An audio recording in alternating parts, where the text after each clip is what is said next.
सभ्य परिवार की बिगड़ैल औलाद।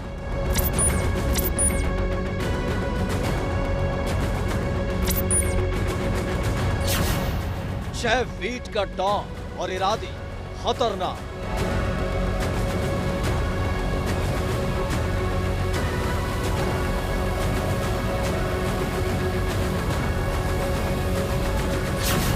क्रिकेट का शौकीन बना हथियारों का शौकीन।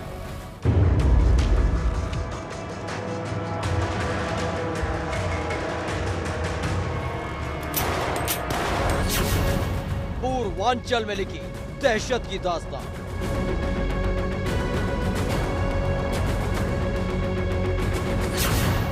माफिया ने दबंगई के छोड़े निशान।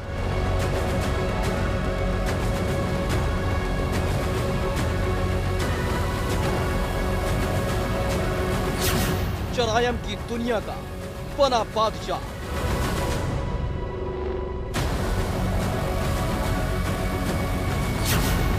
माफिया से माननीय बनने तक का सफर।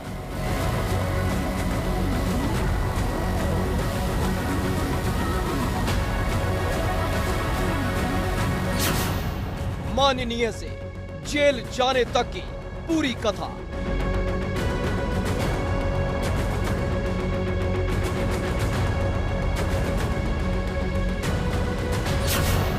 पूर्वांचल के माफिया का रक्त चरित्र।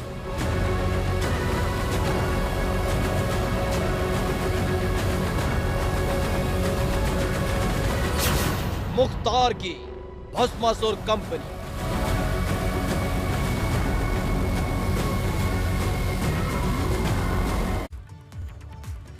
पूर्वांचल में माफिया के इतिहास के पन्नों को पलटा जाता है तो सबसे पहला नाम आता है मुख्तार अंसारी का, जिसने बाहुबल और सियासी पकड़ के दम पर पूर्वांचल में की साल अपनी हुकूमत चलाई। लेकिन इस मुख्तार की इस हुकूमत को हमेशा ब्रजेश सिंह से चुनौती मिलती है।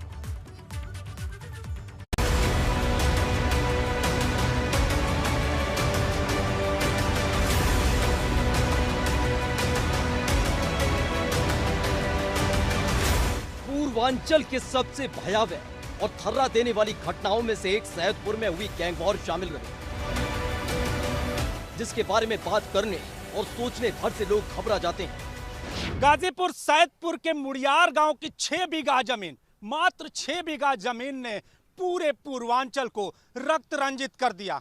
उस वक्त के डॉन कहे जाने वाले मकनू सिंह और साधु सिंह के साथ त्रिभुवन सिंह की कहानी मुख्तार और ब्रिजेश सिंह से जुड़ती है। कहा जाता है कि दोनों जो दुश्मन हैं, दोनों आपसी दुश्मन नंबर 1, दोनों ने अपने अपने गैंग की कमान अपने आकाओं के मरने के बाद संभाली और पूरे पूर्वांचल के साथ पूरे उत्तर प्रदेश ही नहीं पूरे देश में डॉन के रूप में जाने गए। मुख्तार अंसारी के मखनू गैंग में शामिल होने के बाद लगातार उसकी ताकत बढ़ रही थी, तो वहीं दूसरी तरफ साहिब सिंह गैंग सिमट रहा था। ऐसे में मखनू सिंह गैंग ने एक वारदात को अंजाम दिया और उस वारदात के बाद एक नया चेहरा मुख्तार अंसारी और मखनू गैंग के लिए चुनौती बनकर उभरा। तारीख 27 अगस्त 1984। वाराणसी के धरारा गांव के रहने वाले हरिहर सिंह की आंखों में गांव के ही रहने वाले रविंद्र सिंह खटक रहे थे और फिर एक रोज मौका पाकर हरिहर सिंह और पंचू सिंह ने रविंद्र सिंह को गोलियों से भून दिया, जिसके बाद रविंद्र सिंह का बेटा ब्रजेश सिंह ने अपने पिता के खून का बदला लेना शुरू किया। हरिहर सिंह पर मखनू गैंग का आशीर्वाद था और ऐसे में ब्रजेश सिंह ने अपने पिता के हत्यारों को मौत की घाट उतार दिया। इस वारदात के बाद साहिब सिंह गैंग के साथ ब्रजेश सिंह का नाम जुड़ गया। एक तरफ मखनू गैंग का शार्प शूटर मुख्तार अंसारी था, तो दूसरी तरफ साहिब सिंह गैंग का शार्प शूटर ब्रजेश सिंह था। और फिर पूर्वांचल में शुरू हुई सबसे बड़ी गैंग वॉर।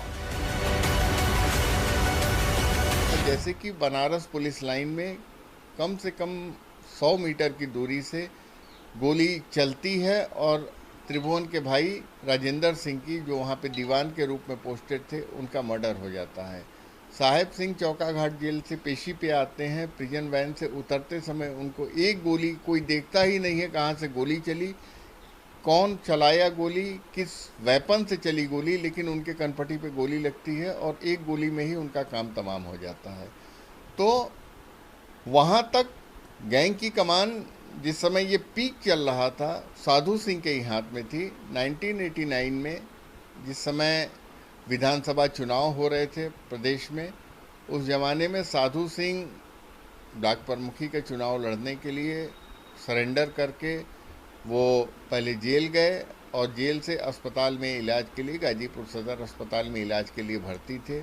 उस रात ब्रजेश एंड टीम, ब्रजेश का नाम उसी समय चर्चा में आया, त्रिभुवन के साथ जाकर के अस्पताल में पुलिस कस्टडी में इनको गोलियों से छलनी किया गया और वहाँ से ये पूरा गिरोह लौटता है मुड़ियार गांव में। उनके 2 भाइयों की भी हत्या होती है कुछ घंटों के ही अंतराल पे।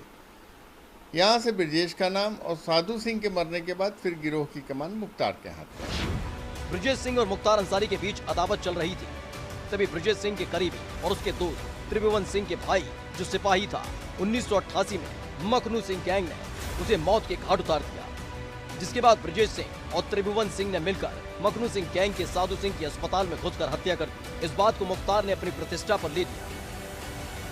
साधु सिंह की हत्या के बाद गैंग की कमान मुख्तार के हाथ में आ चुकी थी और फिर इसी बीच कोयले के व्यापार पर वर्चस्व की लड़ाई शुरू हुई। साल 1991, जगह वाराणसी। ब्रजेश सिंह के करीबी अवधेश राय पर ताबड़तोड़ गोलियां बरसाई गई, जिसमें अवधेश राय की हत्या हो गई। इस हत्या के पीछे मुख्तार अंसारी का नाम सामने आया और वजह सामने आई कोयले पर वर्चस्व की, जिसमें लगातार अवधेश राय बढ़त बना रहे थे। जिसके बाद पूर्वांचल में एक बार फिर से गैंग वॉर की शुरुआत हुई। अवधेश राय से मुख्तार की कोई दुश्मनी नहीं थी। कोयले के व्यापार को लेकर के बनारस में चंदासी मंडी में कोयले के व्यापार को, किसी भी अपराधी गिरोह को सबसे बड़ी चीज़ होती है अर्थतंत्र, आर्थिक रूप से मजबूती के लिए। जो उस ज़माने में संसाधन थे, उस समय रियल इस्टेट से पैसे नहीं मिलते थे और लीकर के कारोबार में भी चंद लोग ही थे जो कि कुछ एक निर्धारित रकम देते थे। कोयले वगैरह में ऐसा था कि कोयले से ज़्यादा रकम मिलती है। कोयले के मंडी की वसूली को लेकर के मुख्तार और अवधेश राय में मतलब वर्चस्व की लड़ाई रही। अवधेश राय की उनके घर के सामने हत्या हुई थी। दुस्साहसिक तरीके से उनको गोलियों से छलनी किया गया था। उस समय उनके छोटे भाई अजय राय विधायक नहीं हुआ करते थे। अजय राय जब तक लाइसेंसी राइफल लेकर के घर से निकलते, ललकार के उन्होंने फायर वगैरह भी किए, लेकिन तब तक वारदात को अंजाम देने वाले शूटर जा चुके। जराइम की दुनिया में मुख्तार अंसारी काफी आगे बढ़ चुका था, अपने दुश्मनों पर लगातार भारी पड़ रहा था। ऐसे में मुख्तार अंसारी ने सियासत की राह पकड़ी और साल 1996 में विधायक बन गया, जिसका फायदा मुख्तार ने ब्रजेश सिंह के साम्राज्य को खत्म करने के लिए किया। वहीं ब्रजेश सिंह बेचैन हो उठा था तो ब्रजेश सिंह ने एक बड़ी वारदात को अंजाम दिया। 7 जुलाई 2001, जगह गाजीपुर। विधायक मुख्तार अंसारी का काफिला उसरी चट्टी के पास से गुजर रहा था, तभी काफिले पे हमला हो गया।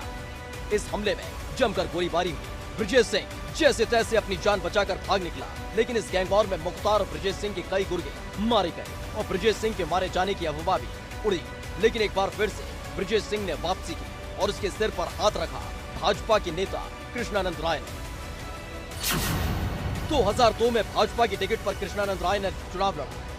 ब्रजेश सिंह का कृष्णानंद राय को साथ मिल गया। इस दौरान गाजीपुर की मोहम्मदाबाद सीट पर कृष्णानंद राय ने ताल ठोकी। मुख्तार अंसारी के भाई अफजल अंसारी के खिलाफ कृष्णानंद राय ने चुनाव लड़ा और न सिर्फ लड़ा बल्कि भाजपा के कृष्णानंद राय ने ब्रजेश सिंह की मदद से ये चुनाव जीत भी लिया। भाई अफजल अंसारी के चुनाव हारे जाने की खबर से मुख्तार अंसारी बौखला गया था, जिसके बाद गाजीपुर में दंगे भड़के और उसका आरोप भी मुख्तार अंसारी पर लगा। लेकिन इसी बीच एक और बड़ी वारदात को अंजाम दिया गया। तारीख 29 नवंबर साल 2005, जगह गाजीपुर। एक कार्यक्रम से लौट रहे विधायक कृष्णानंद राय की कार को बदमाशों ने घेर लिया और ताबड़तोड़ फायरिंग की, जिसमें विधायक कृष्णानंद राय समेत 6 लोगों की हत्या हो गई। इस हत्या का आरोप मुख्तार अंसारी पर लगा, जिसमें मुन्ना बजरंगी पर वारदात को अंजाम देने का आरोप था।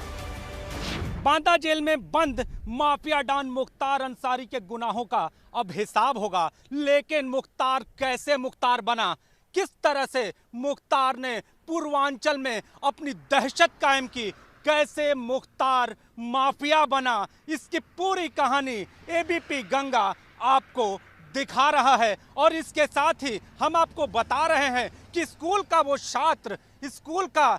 छात्र जो पढ़ता था, जो क्रिकेट खेलता था, वो कैसे दोस्तों का दोस्त और दुश्मनों का दुश्मन बना। गाजीपुर में हुए 2005 में दंगे की वारदात के बाद मुख्तार अंसारी को जेल जाना पड़ा और उसके बाद से लेकर अब तक मुख्तार अंसारी जेल के अंदर है। अलग अलग जेल में बंद रहते हुए भी उस पर कई वारदातों को अंजाम देने और अपने गैंग को चलाने का आरोप लगता रहा है। एबीपी गंगा के लिए वाराणसी से नीतीश कुमार पांडे की रिपोर्ट।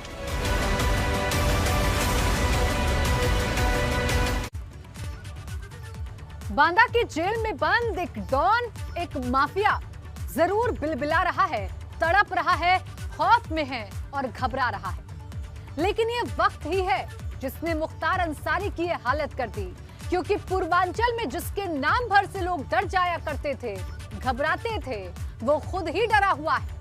देखिए क्रिकेटर मुख्तार से माफिया मुख्तार बनने की पूरी कहानी।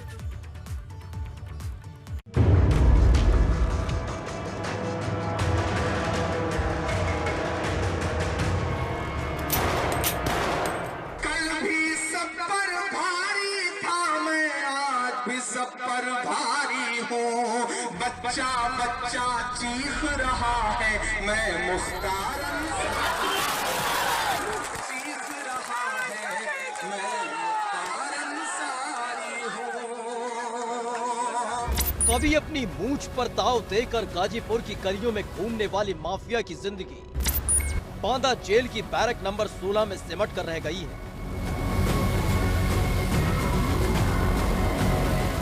जहां वो घूमने के लिए तड़प रहा है, जहां वो बिरयानी के लिए तड़प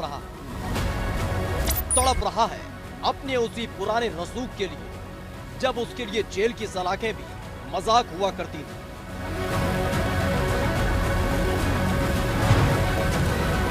लेकिन अब मुख्तार अंसारी का नया पता उसकी बेबसी दिखाने के लिए काफी है। बांदा जेल के अंदर जो मुख्तार अंसारी है, उसमें और 80 के दशक के मुख्तार अंसारी में बड़ा अंतर आ चुका है। ये वो दशक था जब 6 फीट का एक लंबा चौड़ा लड़का गाजीपुर की गलियों में गुंडई की दास्तान लिख रहा था।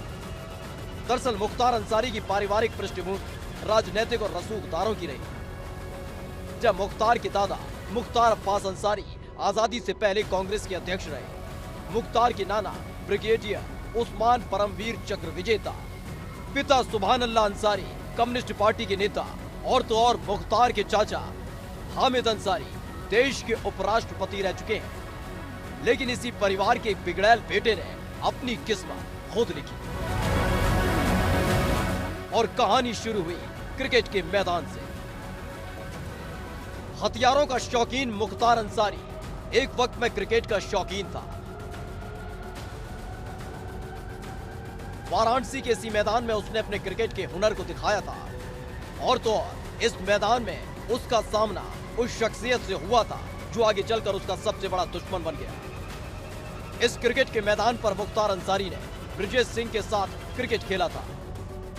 डॉन मुख्तार अंसारी ने कभी वाराणसी के यूपी कॉलेज के इस मैदान में क्रिकेट मैच खेला था, और इसी मैदान के क्रिकेट मैच की एक दुश्मनी ने उसे खूनी खेल खेलने के लिए कहीं ना कहीं प्रेरणा दी। आपको बता दें कि यहाँ पर मुख्तार ने ब्रिजेश सिंह के साथ क्रिकेट मैच खेला था। क्रिकेट मैच का विवाद कुछ इस कदर हावी हुआ कि आगे जब दोनों ने गैंग ज्वाइन किया तो वो विवाद उनके दिल में पलता रहा, और वो विवाद एक खूनी खेल के रूप में सामने आता दिखाई दिया। ये वो दौर था जब पूर्वांचल में दो गैंग आमने सामने थे। पूर्वांचल में था दो गैंग का जलवा, मखनू गैंग और साहिब सिंह गैंग के बीच थी अदावत। दोनों गैंग की दुश्मनी लंबे वक्त से चली आ रही थी। पूर्वांचल की सड़कों पर खुलेआम होती थी गैंग वॉर। मखनू गैंग की नजर एक रोज मुख्तार अंसारी पर पड़ गई थी और फिर मखनू गैंग में देखते ही देखते मुख्तार अंसारी बड़ा नाम होता चला गया। इस दौरान सैदपुर के एक प्लॉट को लेकर मखनू गैंग और साहब सिंह गैंग के बीच गैंग वॉर हुआ था, जिसमें बताया जाता है कि मुख्तार अंसारी भी शामिल था और मखनू गैंग की तरफ से उसने दहशत कायम कर दी थी। 80 से 90 वाला जो दशक रहा है, उस जमाने में मुख्तार को शूटर के रूप में मुख्तार की पहचान रही है। मखनू सिंह के वो शूटर थे और ब्रजेश भी कोई डॉन नहीं हुआ करते थे। ब्रजेश सिंह भी साहिब सिंह के एक शूटर के रूप में हुआ करते थे। असली जो पूर्वांचल के गैंगवार की लड़ाई है वो मुड़ियार की ज़मीन को लेकर के है। जो त्रिभुवन सिंह के पुश्तैनी ज़मीन थी उसको मखनू ने उनकी त्रिभुवन के चाचा की लड़की से लिखवा लिया था, जिसको लेकर के विवाद की शुरुआत हुई। और चूंकि मखनू सिंह को उस ज़माने में हरशंकर तिवारी का शूटर कहा जाता था, हरशंकर तिवारी पूर्वांचल के एकमात्र माफिया डॉन हुआ करते थे, तो उनके शूटर का खौफ इतना था कि कोई बोलने वाला नहीं था। लेकिन 80 के शुरुआती सालों में मखनू सिंह को गाजीपुर जेल के बाहर गोलियों से छलनी कर दिया गया। इससे पहले त्रिभुवन सिंह के फादर का मर्डर हुआ था, उसका बदला लेने के लिए। इसके बाद हत्याओं का एक सिलसिला सा शुरू हो गया।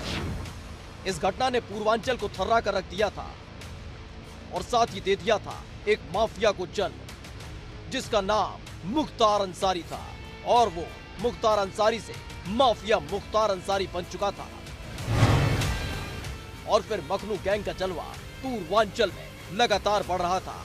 लेकिन इसी बीच हुई एक और शख्सियत की एंट्री, जिसकी वजह से दिखा मुख्तार अंसारी का रक्त चरित्र। एबीपी गंगा के लिए वाराणसी से नीतीश कुमार पांडे की रिपोर्ट। तो मुख्तार के अपराध की दास्तान सिर्फ उसके जेल के बाहर रहने तक सीमित नहीं रही, बल्कि साल 2005 में जेल की सलाखों के पीछे जाने के बाद भी उसके इशारे पर कई वारदातों को अंजाम देने का आरोप है। यही नहीं, 15 साल तक जेल में रहने के बाद भी वो अपनी हुकूमत चलाता रहा।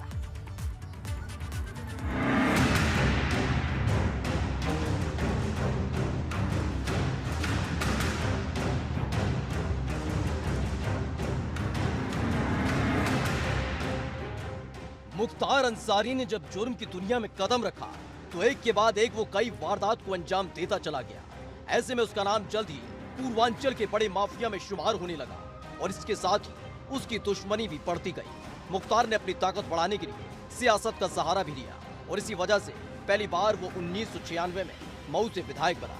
सियासत का साथ मिला तो मुख्तार ने अपने कार्य मंसूबे पूरे करने के लिए तमाम उन लोगों को निशाना बनाना शुरू किया जो कि उसके रास्ते में आ रहे थे। दरअसल सरकारी विभागों में टेंडर पाने के लिए, जमीन पर अवैध कब्जे के लिए, शराब के ठेकों पर एक अधिकार के लिए, लोगों से गुंडा टैक्स वसूलने के लिए मुख्तार का पूरा गैंग काम कर रहा था। इसी दौरान मुख्तार की अदावत ब्रजेश सिंह से चल रही थी और दोनों के बीच जानी दुश्मनी थी। बाद में ब्रजेश सिंह की मौत की खबर भी सामने आई और इस दौरान मुख्तार अंसारी ने ही कहा था कि ब्रजेश मरा नहीं बल्कि जिंदा है। बाद में मुख्तार अंसारी की ये बात सच भी साबित हुई। वहीं कृष्णानंद राय, जो कि ब्रजेश सिंह के साथी माने जाते थे, उनकी दुश्मनी भी मुख्तार के साथ गहरी हो गई थी, जिसके बाद नवंबर 2005 में कृष्णानंद राय की हत्या हुई और इसका आरोप मुख्तार अंसारी पर लगा। 25 नवंबर 2005 को कृष्णानंद राय की हत्या हुई। उस वक्त कृष्णानंद राय मोहम्मदाबाद सीट से भाजपा विधायक थे। कृष्णानंद राय पड़ोस के सियारी गांव जाने की तैयारी कर रहे थे। बुलेट प्रूफ गाड़ी घर पर छोड़कर निकले थे कृष्णानंद राय। रास्ते में ग्रे रंग की एसयूवी ने उनका रास्ता रोका। इस एसयूवी से निकले बदमाशों ने AK-47 से फायरिंग की। फायरिंग में कृष्णानंद राय समेत 7 लोगों की मौत हो गई।